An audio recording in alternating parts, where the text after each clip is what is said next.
Hello and welcome to the Godscast, a graphic policy radio. My name is Stephen Attewell. And I'm Chris Holcomb. And welcome to episode and issue 10, which starts with our favorite gothic teen romance in progress in the underground of London, where Baphomet is sulking. Yeah, that's what Baphomet does. So yeah, I mean, sort of news at 11, but one of the things that I thought was interesting here is, what did you think of his response to Morgan? Let's see. Which one? So,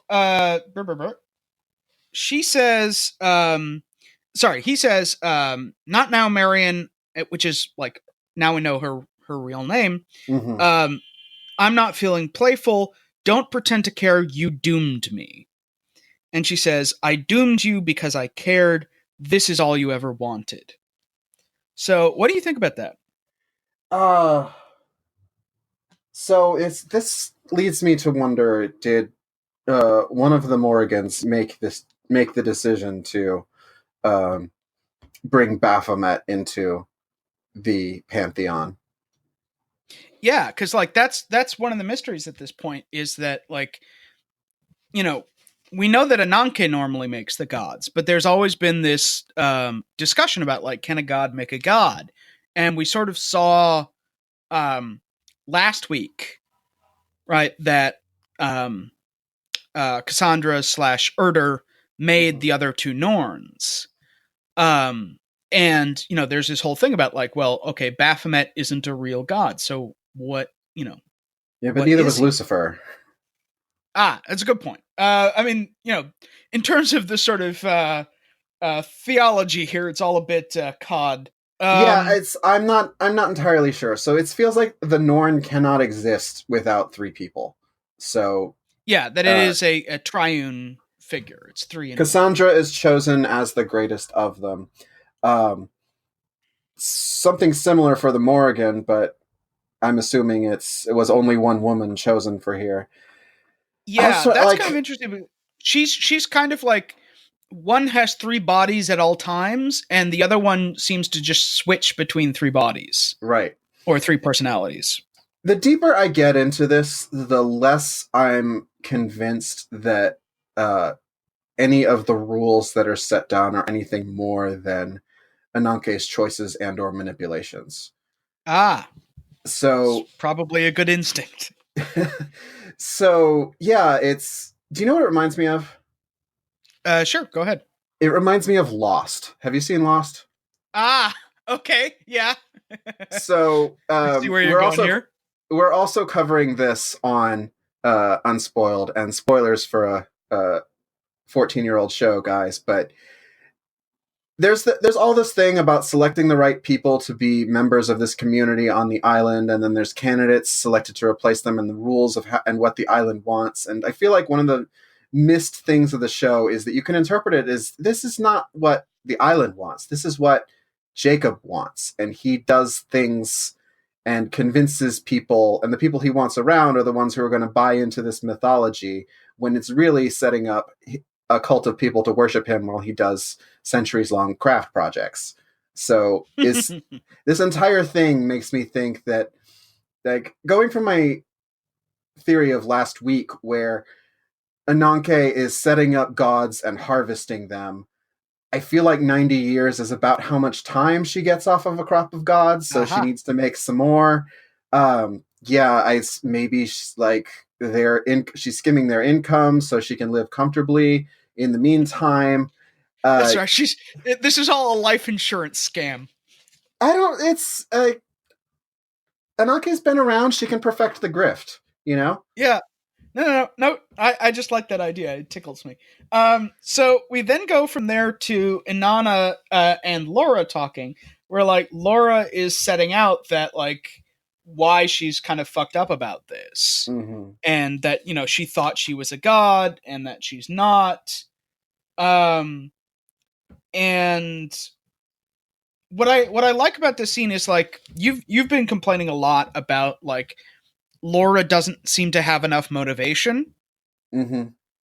And I think like here we get a little bit better of a sense of like, why did she see being a god as a good thing when she sort of Right. says, I'm so lost. I thought that if I could help save someone else, that would sort of save myself.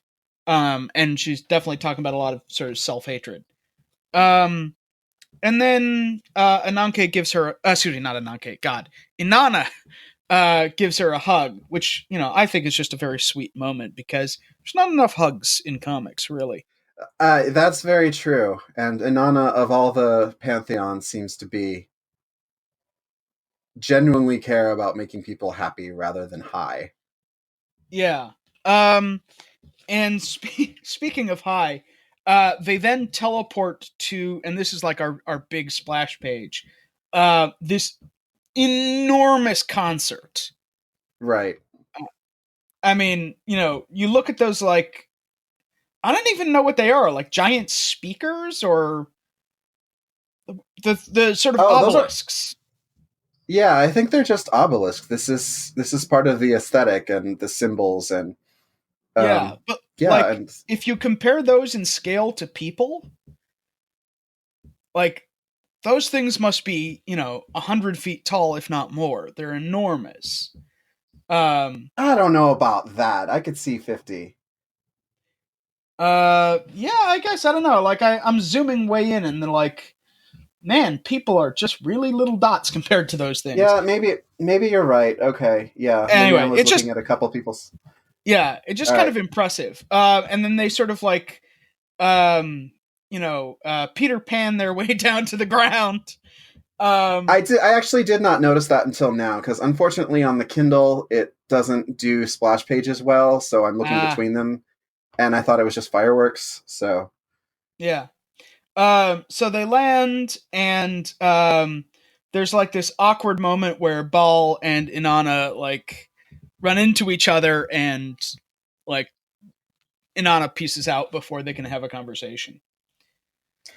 for all that's for all the years the gods have under their belts, they still have the relationship skills of 20-year-olds. If that, yeah. So we then get this kind of like interesting moment between Ball and Laura, where they're sort of talking about his former relationship. Mm-hmm.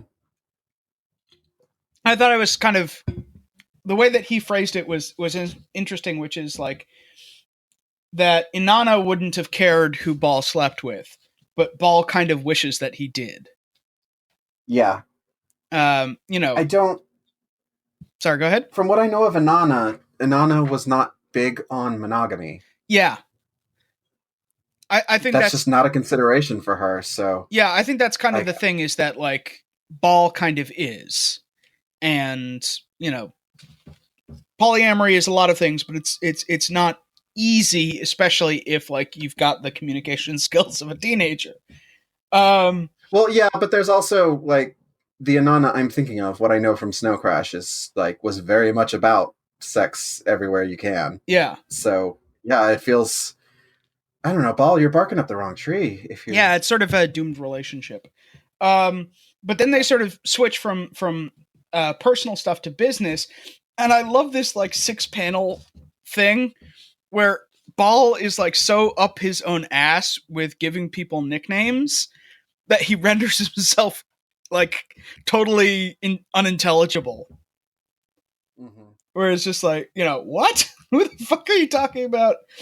But then we get this like kind of really interesting moment of um, anticlimax, where like this volume has been set up so far as like, well, okay, so the first volume was very much a mystery, right? Who killed the judge, Mm-hmm. right? And it Right. ends with the death of like, you know, a main suspect. And then this one is like, okay, who were the shooters? Right. And then not only does the protagonist like not solve the mystery, but it gets solved off panel. Like it's a non-event. Yeah.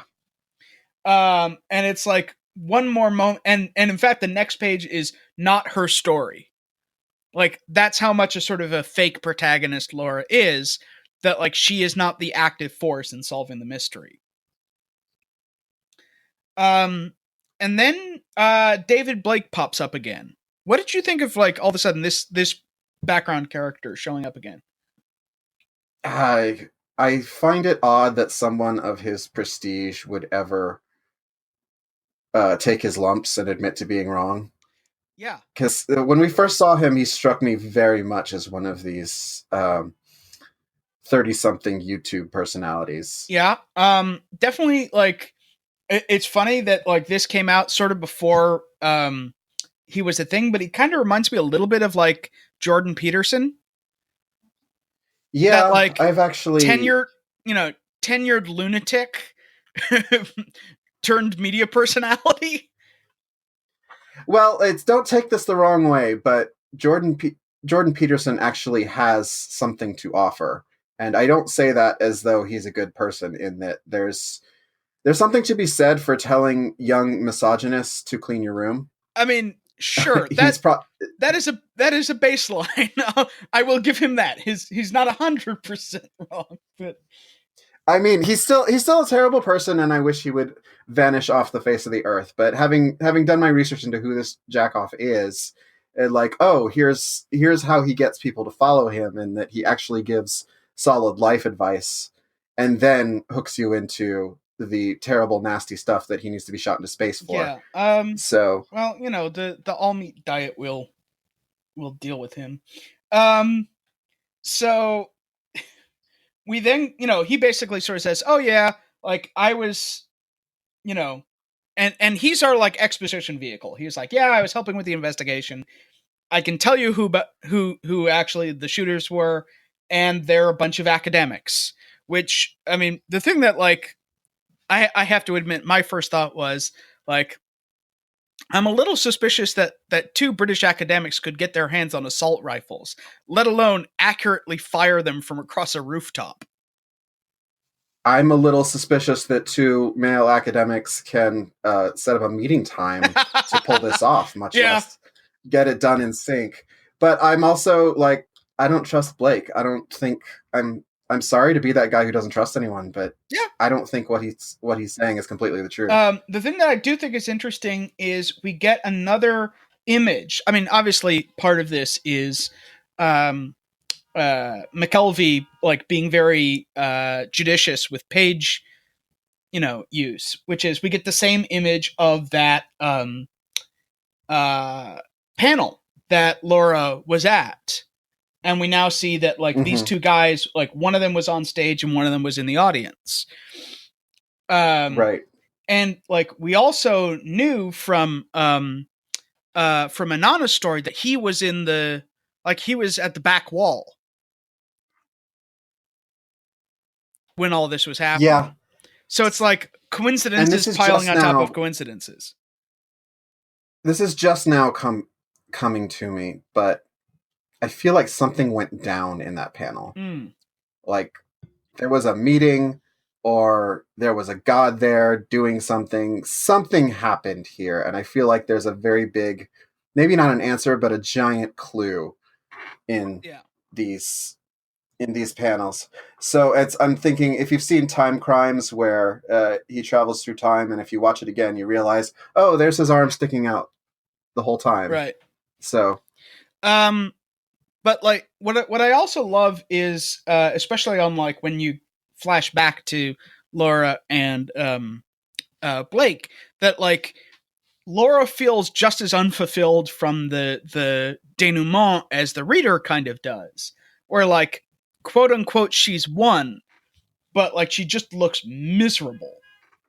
Because, like, she doesn't get to be a god. Like, the conspiracy, the thing that kind of kept her involved in the story, so to speak, was, like, not a thing. Yeah, it was super disappointing. So we go from there to Cassandra gives her, like, first performance, and Baphomet tries to kill her. Sort of. Yeah, Baphomet So what's with the? Is that supposed to be the devil on his shoulder? Yeah, I think it's like you get the sense because like he clicks his fingers that like it's almost like he's creating it to talk um to sort of talk him into it. The other thing I think is kind of funny, just in terms of like the different power sets of the different gods, you know, Morgan turns into like this giant flock of birds and she can have wings and it's all this crazy shit. And like his imagination only goes so far as like, okay, I want a big stick and set it on fire. He's very basic. There's a performative aspect to how he pulls this off and leaping all the way from his obelisk. Yeah. Yeah, I sat in a moment like, is this another performance like he did with what's her name? Yeah. Babbed. But well, then but then like I sit down. He knows that he kills a god, he gets to suck their lifespan. Naturally, he goes for the least experienced and the most lifespan. Well, and god. The one who like just recently like pissed him off. Like he's very much acting out of like bruised ego. It's just like, okay, I fucking hate you, so you know, it's okay to kill you. And then Morgan stops him. And I love that page of her with the bird wings. And says, I know you better than anyone else, but know this, you wanted this hell. We're not taking anyone else. And what do you think about his reaction to that?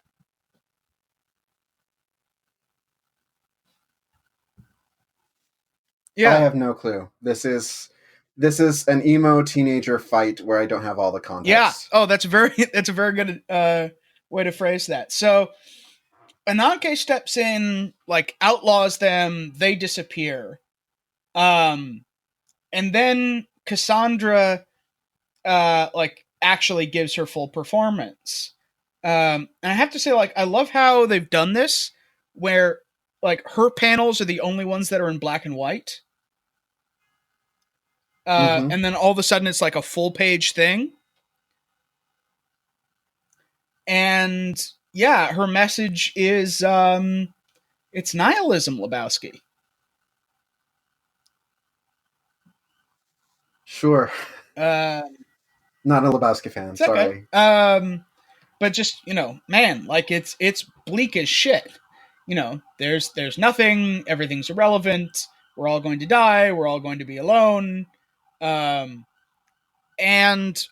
what I thought was kind of interesting about that, it's like, not that we don't see, you know, nihilism represented in comics. I mean, I would argue we probably see a little bit too much nihilism in comic books these days. But the reaction. Mm-hmm.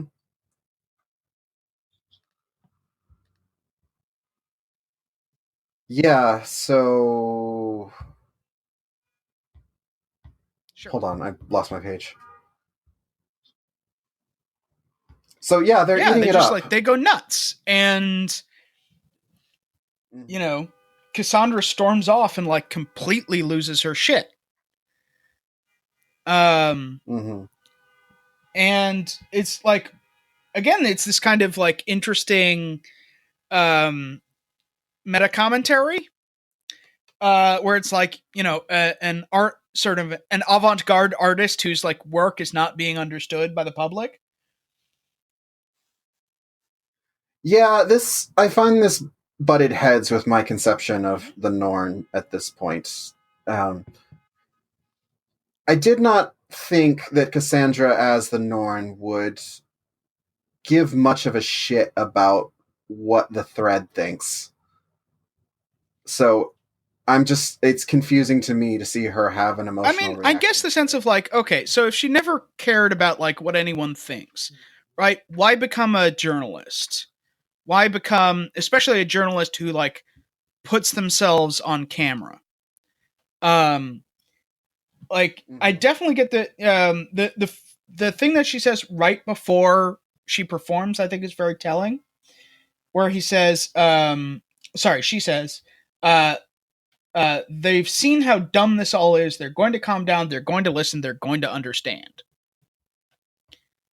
And then like what pisses her off is not that, like, I don't know, like if everyone was happy, like believed that, there is no meaning and that, life is pointless, but we're like okay with it. I don't know if that would necessarily piss off the true nihilist. It's that, like, she's kind of pissed off that, like, she's the only one who's pissed off. Yeah, I can see that. Yeah, it's just, this is the first time we've seen someone really before and after the transition.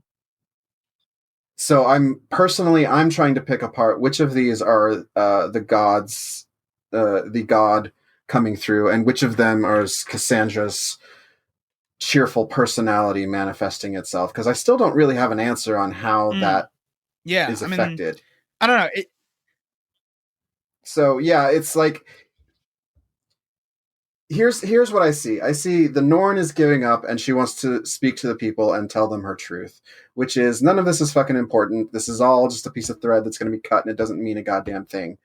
And then Cassandra breaks through afterward when they cheer because a god just spoke to them and made them feel something, and she's mad that they didn't get her message. Instead, that's a good point, because, like, I think that kind of gets to the whole thing that, like, Cassandra has had for a long time about the whole god performance thing. Like, when she's, remember when she was at the rave and she was like, "There's no music. What the fuck are you all doing?" That, like, right. There's a difference between glossolalia, speaking in tongues, and a, like, contrived artistic performance. Like, to the extent that she was trying to communicate something, that there was, like, lyrics to the song, as it were, it doesn't seem like anyone was paying attention. They just, like, they're rocking along as if, like, it was, just any, meaningless hairband, whatever. That they're, like, they were only there for the guitar solo or something, or, they were waiting for the beat to drop. So, well, it's I also there's a difference between gods and people, in that there's a difference between humans and dogs, and whatever you say to your dog, they're going to enjoy it. The act of being spoken to by a human, it's the tone of voice lyrics don't matter. That's all they can process, and you right, and you can't give, like, even if your god level words are supposed to be soul shattering and make them cry. Right. It's still a god be pretty transformative, no matter what. Like, you can't. But then we get this, like, really interesting thing where, so she storms off, Laura and Ananke follow. And Laura sort of steps forward, and, like, you can sort of see that she's coming to terms with the whole not being a god thing. But, like, admitting the fact that, like, I don't really have anything to say, you do. But also this thing about, like, no one is going to understand all of you, but some people will. And, like, that kind of spoke to me, because I feel that way about teaching a lot of the time. That, like, if you live or die based on whether all of your students get what you're going for, like, that's how you burn out. Just because, like, it almost never happens. Like, you don't get the, like, Dead Poet Society classroom. It's just, that's vanishingly rare. But, like, you also almost never get a classroom in which, like, everyone doesn't give a shit. It's usually somewhere in between. And, like, I always felt like a big part of my maturation as a teacher was, like, getting okay with that. That, like, knowing that there's going to be a couple people that you're going to reach, and that'll be important. And, like, it's okay that if you don't grab everyone in the room. But I also I like the bit where, like, she sort of says, like, it's a weird, I think it's got to be a bittersweet moment, but where Laura says, "I'm really happy for you, including the dying, except for that," because, like, I don't know how else you deal with this whole package, because, as, like, I mean, as we sort of said from the beginning, like, as awesome as, like, all the powers and the cool outfits and the, like, looking amazing, you are at the end of the day, like, death is part of the package, and that sucks. Yeah. Yeah. Well, So anyway, as far as they know.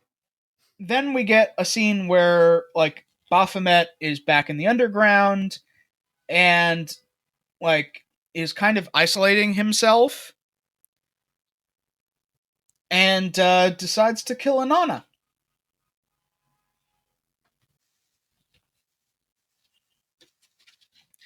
I mean, yeah, if you're looking for a soft target, Inanna's probably,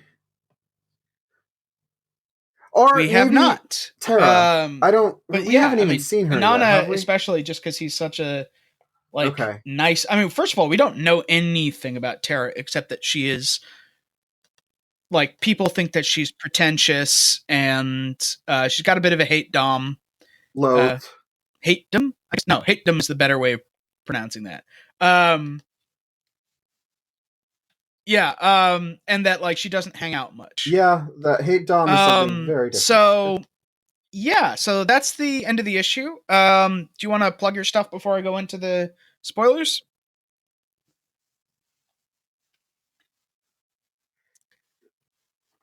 Sure thing. So you can hear me talk about Buffy the Vampire Slayer. Like in this podcast, I have not seen it before. So if you ever wanted the take of a gay man in his 30s who didn't watch Buffy, I'll give you a 5 count. Watch it for the first time. Check out Unspoiled Buffy stuff. the Vampire Slayer. 1, 2, 3, 4, 5.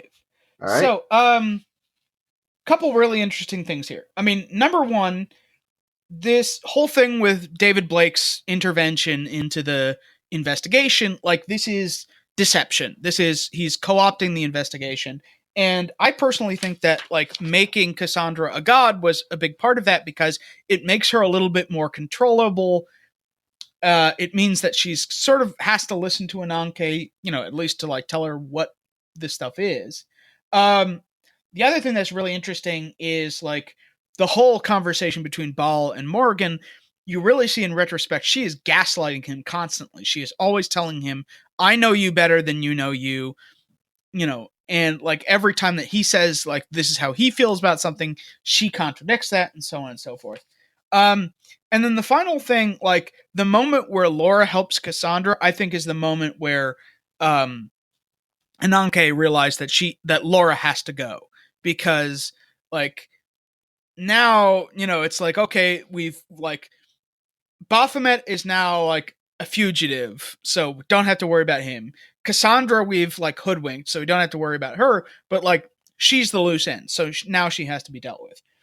Okay, that's the last thing. I'm going to wrap it up. Like I said last episode, you can find me at Twitter at Stephen Attewell. You can find me on Facebook and Tumblr at Race for the Iron Throne. And I'll see you next issue. Bye.